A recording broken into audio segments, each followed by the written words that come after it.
Well, hello, Hello. Hello. and welcome back to That Glam Life, Woo. the show where we peel back the glitter and spotlight the real stories behind success. I am your host, Sharon Weaver, and today is something special. We are coming to you live from Comms vNext in Denver, Colorado, Yay. with a powerful panel of three incredible guests who are not just thriving in their fields, but they're doing the work behind the scenes to shine authentically. Each of them represents that glam life, what it's all about, grit, grace, and the kind of growth that doesn't always make the highlight reel. So whether you're tuning in live or catching the replay, get ready for a candid, inspiring, and maybe even a little glamorous conversation. Yay. I like it. Awesome. So I would love it if each of you guys can do a quick intro, just a little bit about yourself and, I don't know, whatever you want to share. So Joy, why don't we start with you? Perfect. Thank you very much, Sharon. My name is Joy Apple. I am I'm the Director of Success and Enablement at Orchestra Software. I have had the pleasure of being in the Microsoft space for 18 and a half years. During the journey, I have learned so much about technology, people, and me. So that's always a fun journey to be on. It's the trifecta. So absolute pleasure to be here. Happy to share. Happy to help co-host that Glam Live from time to time. So thanks everyone for watching and participating. Joy's my steady Eddie. Fantastic. All right, Heather. Hey. Hello, everybody. I'm Heather Cook. I am a principal PM at Microsoft, and I'm also one of your community leads for Microsoft 365. I've been in the Microsoft eco or ecosystem, depending on how you like to say it, for close to 25 years. I've been, a vendor, a partner, a software company. I'm mostly, though, a producer of events and experiences and initiatives and all of that kind of thing. So I live in Los Angeles right now, and I'm from the Midwest originally. And yeah, every day I get up and think about how to help our community, which is an amazing job to have. I feel very lucky for that. And I love talking about glam things and women and diversity and inclusion and healthy workplaces and how we can learn about being the experts of ourselves. So yeah, thrilled to be with all of you who I deeply respect and care about so much. So this is awesome. Yay. Hi, Sherry Oswald. I'm the Chief Experience Officer at PowerUp Learning, and I started out my career in HR, so I've always been people first. So I focus on the people side of tech, and my tagline is, it's my job to make your job easier. I like to help people love their tech, whether their IT department wants them to or not. So, but hopefully they have good architecture and good governance and all that. But always blessed to be part of the community. And thank you, Sharon, for hosting all of us today. Yeah, this is going to be a fun conversation. So I've got some panel-based questions, and I'll just kind of throw some out there. And I'll just kind of go round robin, and we'll have a good time with this. So, Joy. Yes, Sharon. I'm just going to keep going around. So, Joy, we're going to start at the beginning. Ooh. Tell us about a moment early in your journey when you realized that the path was not going to be easy, but you kept going anyways. Oh my. And it immediately came to my head what it is. So this is going to be personal, but I think a lot of people are going to be able to relate to it. I had just become the SharePoint farm admin at the company where I was working. SharePoint was a thing that they wrote a check, and then they just sent an email to people with their link and said, here's your site. And it was withering, right? This was in the Moss days. So this was in about 2008 going into 2009. And I learned a lot in that period of time, not just about technology, but about people and processes. And I really started getting my professional chops. And at that time in my life, I didn't feel that I had a lot of respect at home. And I joke sometimes, if you know me, sometimes I talk about, well, this is Joy 2.0, but there was a Joy 1.0. And Joy 1.0 had this realization of, wait a minute, as I was becoming more successful with technology and getting some confidence that I really hadn't had before, I was having Fortune 500 and Fortune 100 companies come to me for very high level, very important decisions. but I was not, I don't know how to say the words, I was not able to make life decisions of away in my own home. And that was not well received. And that's when I knew that there was going to be a very difficult journey ahead of me. And that didn't happen for many, many years. But I was very blessed to have a path forward. It was not easy. But I will say this, Joy 2.0 started about 13 years ago, maybe 12. But in that period of time is when I came into the community because I was allowed. Joy said I can come into the community. I wasn't really held back anymore. And that's what kind of helped me go to that next level where it wasn't just a job, but it became a career and a passion. And it was hard, though. It was hard, but man, it was so worth it because Joy 2.0 is awesome. Yes. Yes, she is. I was like, I agree. Yep. I, for one, am very happy Yeah. Thank you. that Joy 2.0. I've only known Joy 2.0, but I'm so glad Joy 1.0 broke out of her shell and became made hard decisions. the 2.0. Thank you. Thank you. Absolutely. Because I enjoy knowing you Yeah, for sure. and being inspired by you daily, like always. Yeah. And this is, one of the things that this whole show is about is the idea that we do hard things and it's okay, but Yeah. it's worth it. 100%. Totally worth it. Yeah. All right, Heather. I'll tag on to that. I mean, I think transformation doesn't just happen to the cloud, it happens to us, right? We're transforming all the time. And I agree with you. I've had, some big moments of transformation and change. I think those things can bring shame. And whenever we have shame, it's hard because no one ever wants to, sharing shame is tough, and also we never want to feel stupid either, right? Whether we feel it ourselves from like imposter syndrome or whatever, or somebody else is making us feel that way, or we allow somebody else to make us feel that way. So I have gone through being fired, laid off, company closed. I decided to leave because somebody was being whatever, So I've gone through all of that stuff in 25, close to 30 years in this particular industry and in entertainment and theater where I got my start, But I think, getting fired is, to me, a big one, and it does carry a lot of shame. It doesn't matter why getting laid off and Even all. laid off. Even laid off. But yeah. When you're not making the decision. Right. Leaving involuntarily in Yeah. some ways. Completely. So it's big, and I don't think people realize just in general, unless you've gone through it or had somebody close to you go through it, how hard it is. Yeah. I won't say I lost a job, but I feel sometimes like I lost it because it was partially I left a door open for somebody to be like, oh, bing, and I was like, what? Oh my goodness, and the one I'm thinking about, I sat in the car after leaving the building, and I just was stunned, and I waited 3 weeks to tell my parents because I didn't know what to say. Yeah. I didn't know what to tell them because ultimately, I did lose this job, this thing that I had, and it was awful, However, I learned so much from that experience. I learned who my friends were. I learned who my colleagues were. I learned a lot about myself. I made decisions on how I was going to do things in the future, never again, some of that, and how I maybe didn't trust certain people or give people openings if possible. But I also was like, you know what? I'm always going to be authentic.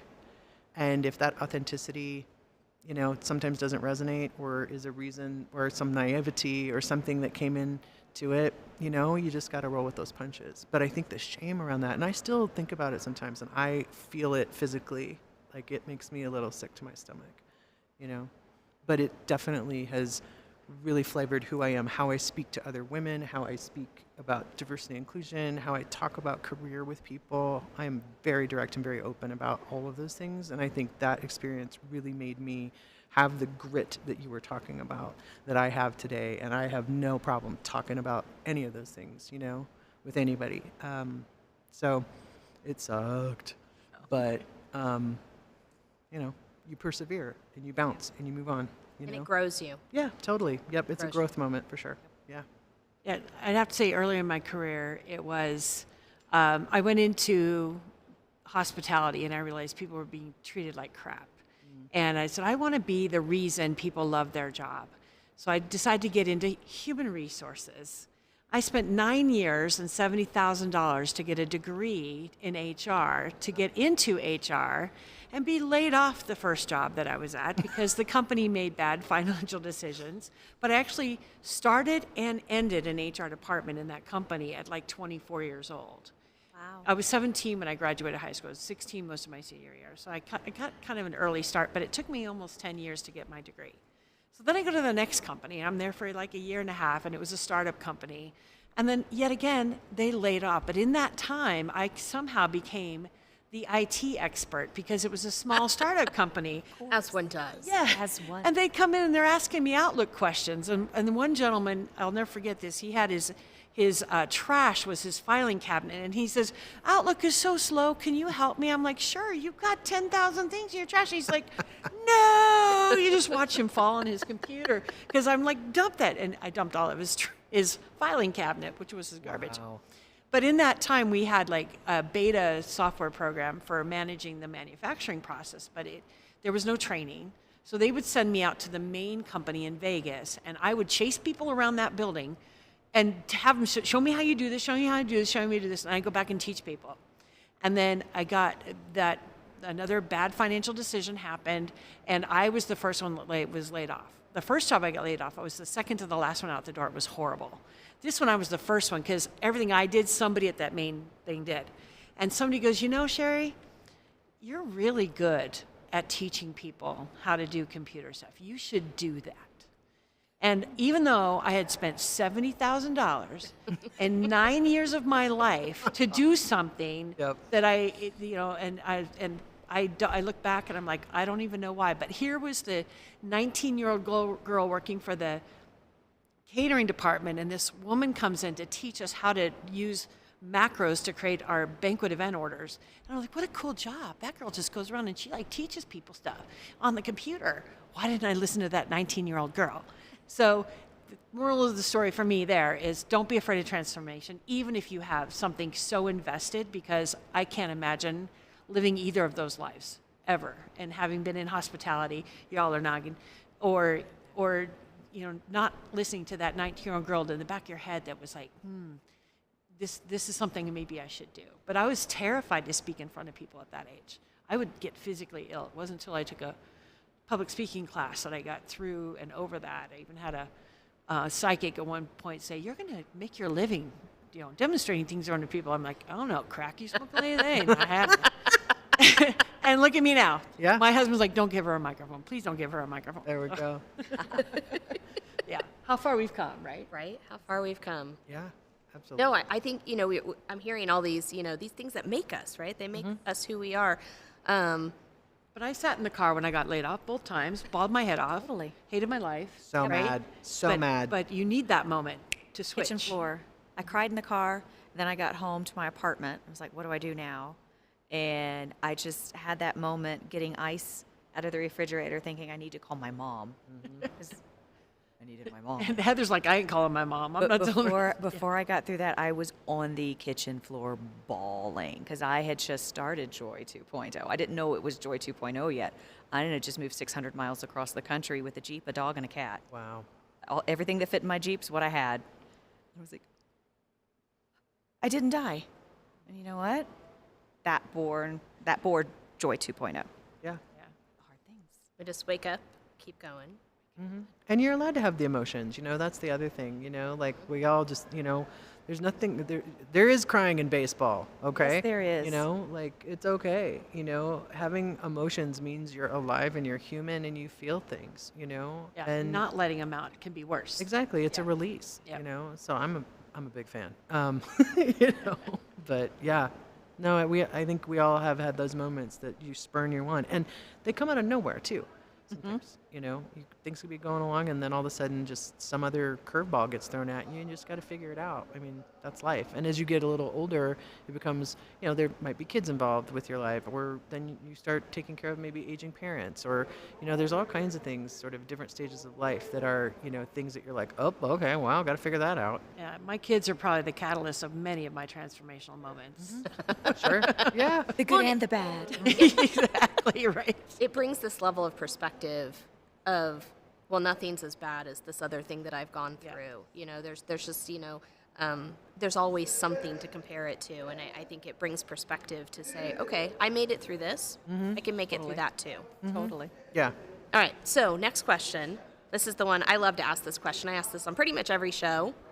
So we're going to go around again, and you guys can answer this. The outside world often sees the end result, and that's what they focus on. The success, the awards, the followers, the things they think are glam.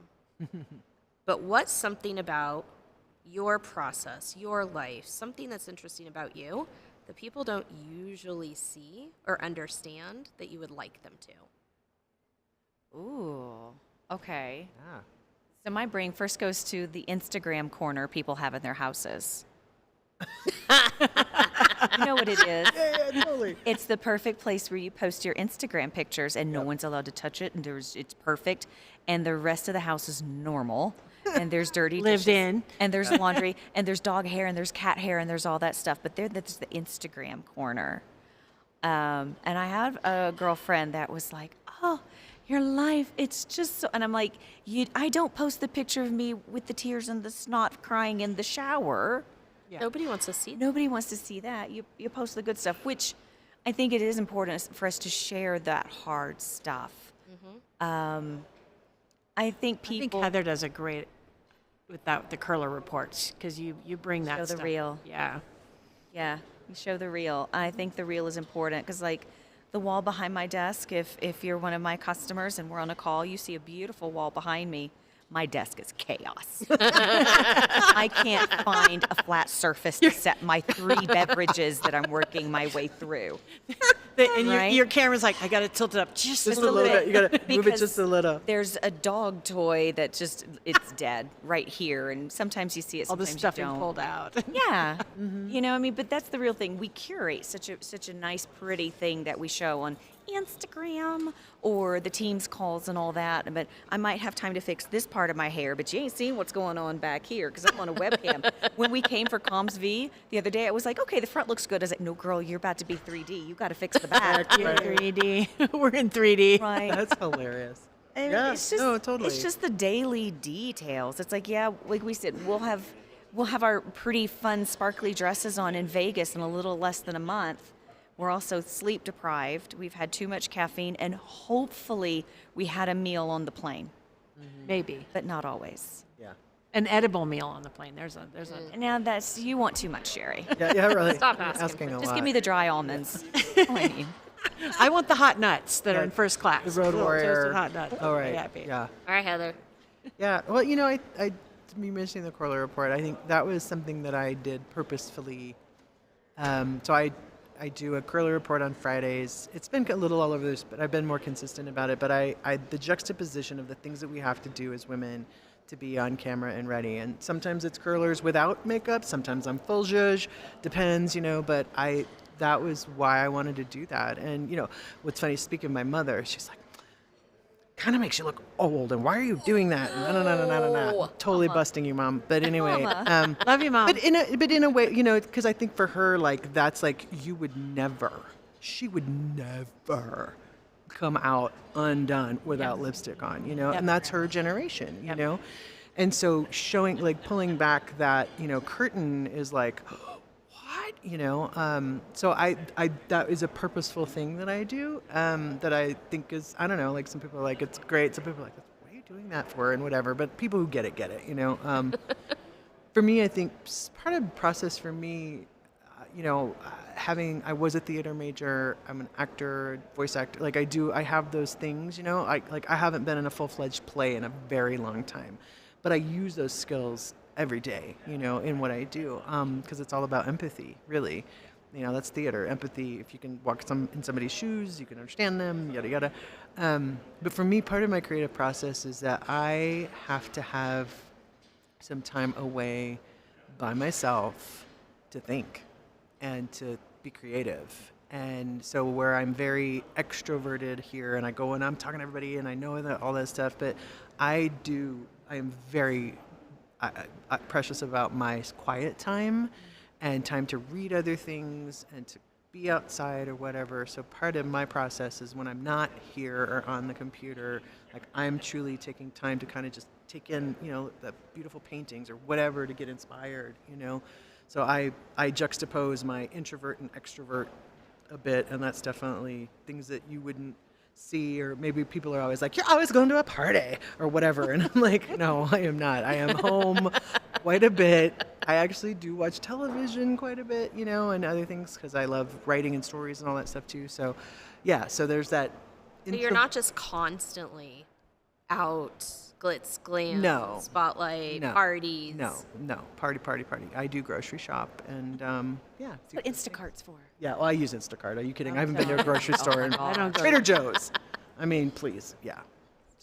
So the things that you don't see behind the scenes. Number one, I have a collection of Disney jammy pants. So I may look professional from here up. But from here down, Business up we are top, having party on party on the bottom. I'm wearing my Disney jammy pants.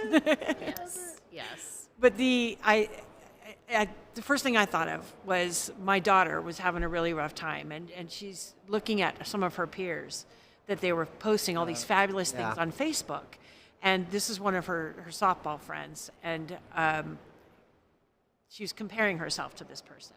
Well, I'm talking to her mother, and I found out she went through some serious trauma in college, and none of that got posted. And this young lady had gained a lot of weight and, was going through a really hard time. And my daughter was like, I'm looking at all this and everybody has this wonderful life. I'm like, you don't see the rest of the story. They only post those things that everybody sees. Now, for me, I would love to be able to say, let me do my hair and makeup, throw on a baseball cap and have sunglasses. There's the hair and makeup and walk out the door. But we have to be, and I found out as women especially, we have to present